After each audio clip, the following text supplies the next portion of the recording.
Welcome to Muddy River News this week, furnished by Harvey's. I'm Bob Goff. Holly Cain has been handling the tourism business of Quincy since 1998. And she's coming off a really big weekend because the Tin Dusters were in town. It's one of Quincy's favorite events, but what about some of the events we've had, some of the events we've lost, and some of the events we may gain? Well, we're going to talk to Holly Cain about that right now. Thanks for stopping by. Thank you for having me. Well, yeah, I mean, it's always good to talk to you right after Tin Dusters because it's been a great weekend. What a great event. 45 years for a free event and those hot rods. It's such a great tradition. And, it's cool to see the old cars all downtown. And the other nice thing is it fills the hotels and the restaurants and all the good stuff. Yes, it does. It's some of the downtown shop's best quarter. They say even better than Christmas.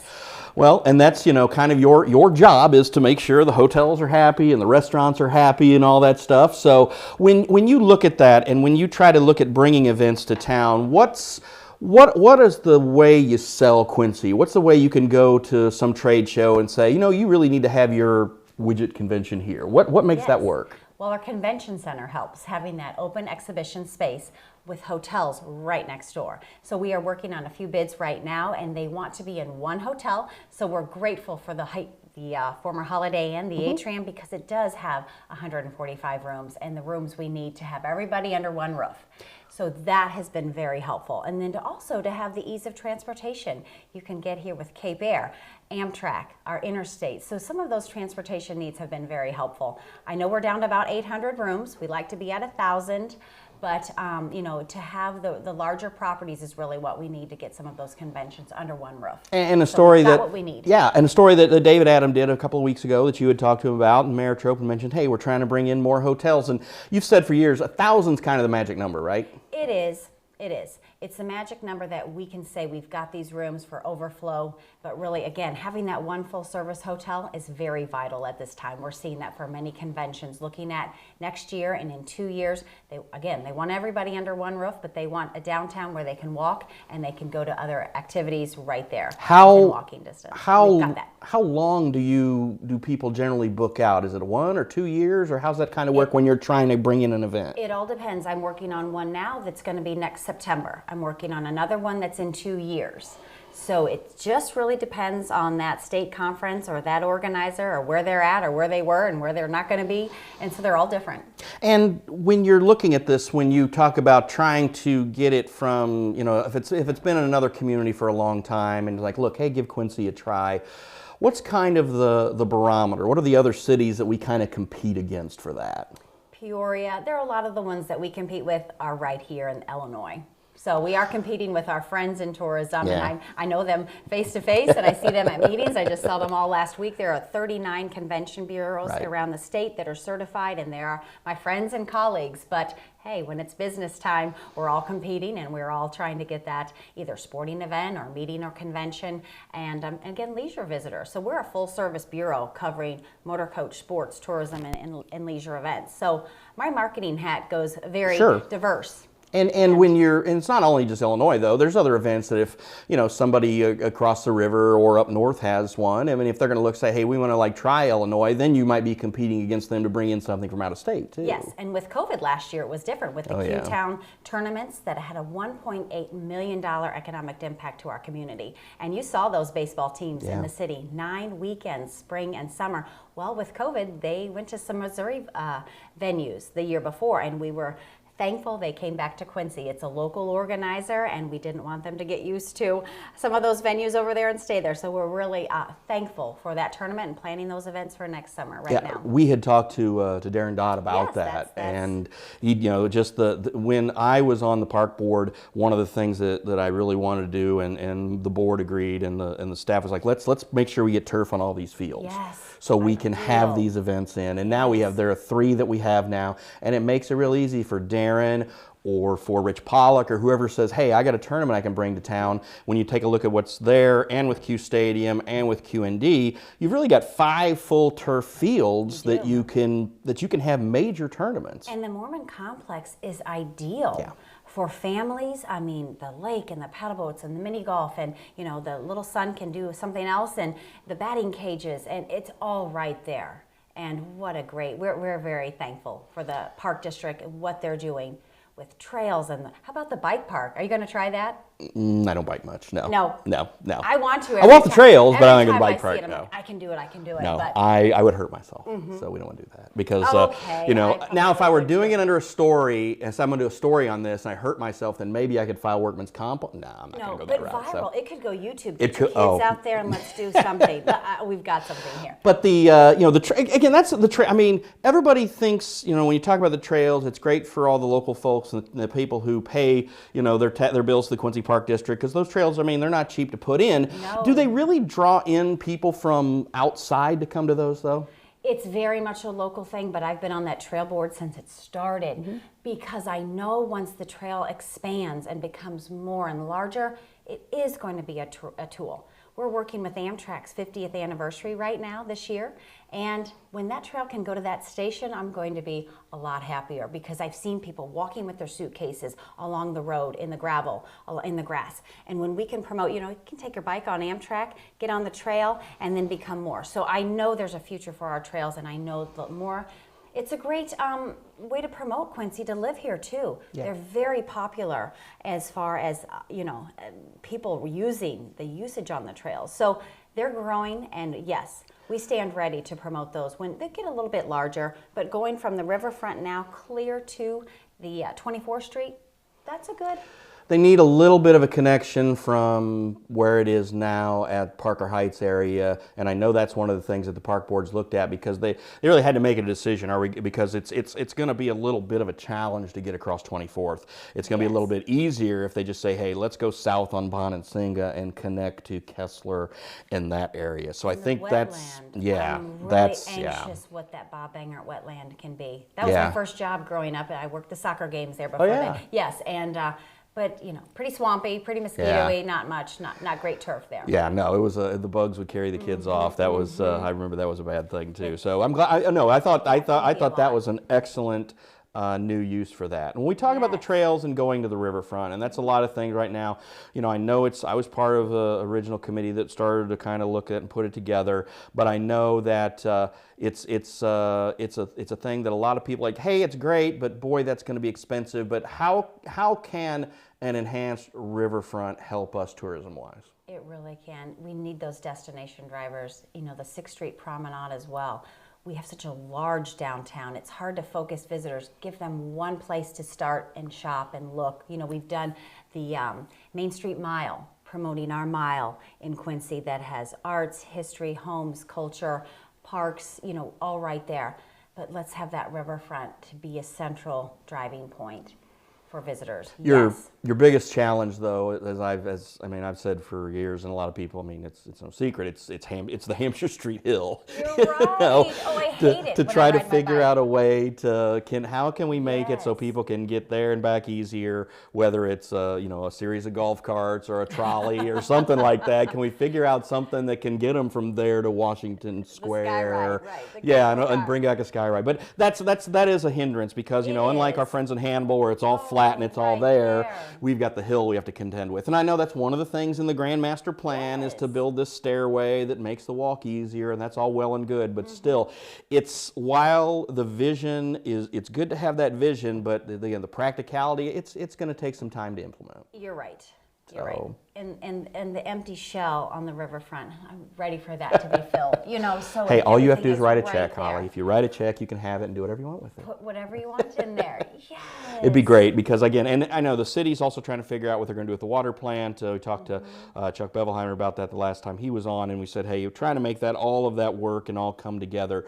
But again, when you know, and the Park District's got the other challenge with Marina, as you know, and but the North Bay project is going to be huge because that will help clean out that area. Yes. And then we can really get into more recreational, the boaters, maybe the marina will kind of revive a little bit with that.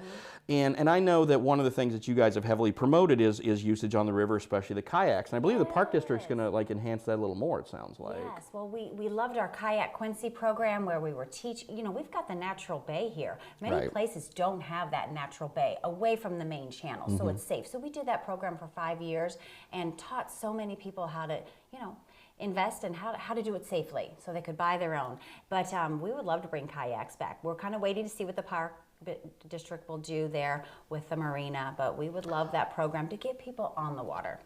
I believe in their master plan they have coming up for the next bond issue, they have budgeted for kayak landing. Good. So that should help. And we've budgeted with our new city funding to invest in kayaks if need be. That's not what I would love to do with my job, but I want them. Right. I want them here if it's a rental program like Waiakonda, something for visitors to experience the Mississippi River. You talk about the funding. The food and beverage tax wasn't the most popular thing that came down the pike either, but it was certainly important for what you're trying to do. And I eat out all the time. It's a 1%. I don't see it, you know. But it's allowed us to effectively market Quincy, and that's exciting. And we're seeing immediate results from these ads. You know, we've always kind of had a shrinked down marketing budget for Quincy. Sure. And now we've got about $200,000 a year combining with our state grant and this local tax to actually market and sell Quincy. And then you've also got, you know, the Quincy Calling, getting Quincy on the map also, and the Bet on Q funds. So I'm really optimistic what's going on in Quincy right now with tourism. I believe I mean, it's obvious that you and the people who you're working with in these endeavors, you know, the Gretuffs and the city and all this, the resources have been provided now, much more than you've had previously. Oh, definitely. We've been on a penny budget for 20 years. Right. Since, you know, and really, and you can see that, you know, other competition outselling Quincy like 8-1. Yeah. And yes, it's time. It's really time, and you've got to advertise. You've got to market. People just don't drive through Quincy. No. Yes. You've got to, I mean, I know you go to the state conventions and things like that to try to bring people in and to do that, and that's all part of that. That's what those dollars are for. It's for, you know, when you see, you know, when you want to hit the St. Louis market and the other markets that are the day trips, that's kind of, there's been a bit of a renewed emphasis on that as well, correct? There has. And we know people are ready to travel, regardless, you know, what's going on around the world. They're ready to get out of their homes, and we're seeing that. You know, we've done some radio ads in St. Louis, immediate results.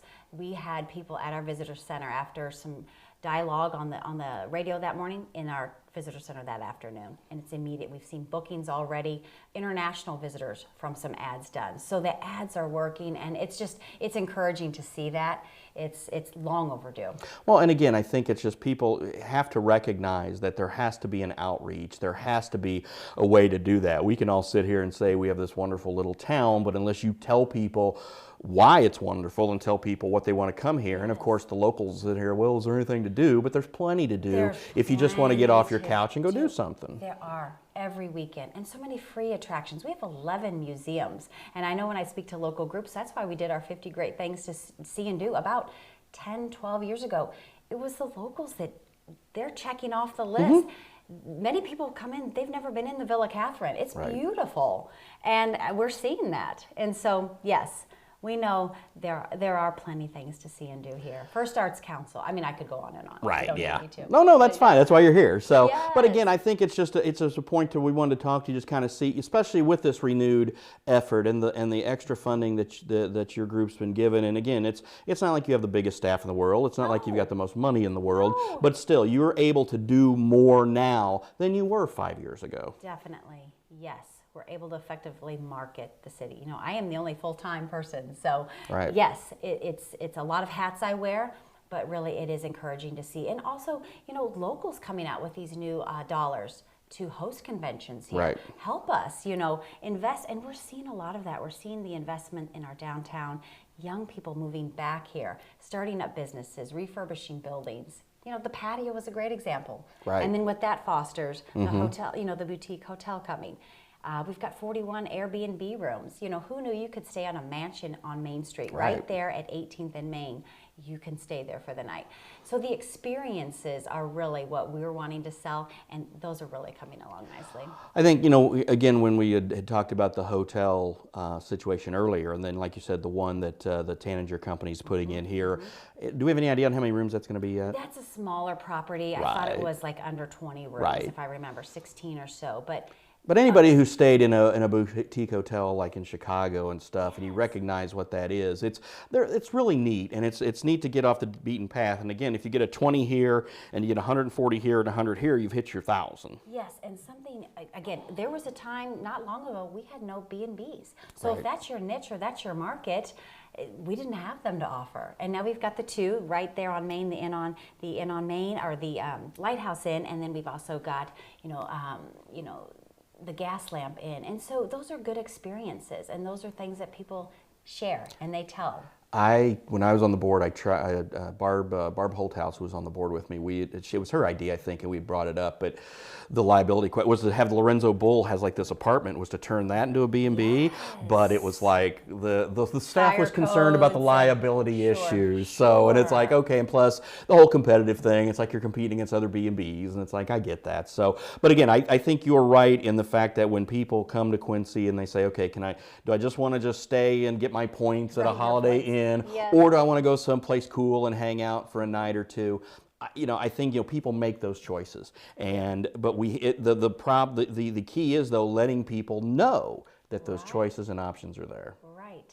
And that's why you're here. That's why I'm here.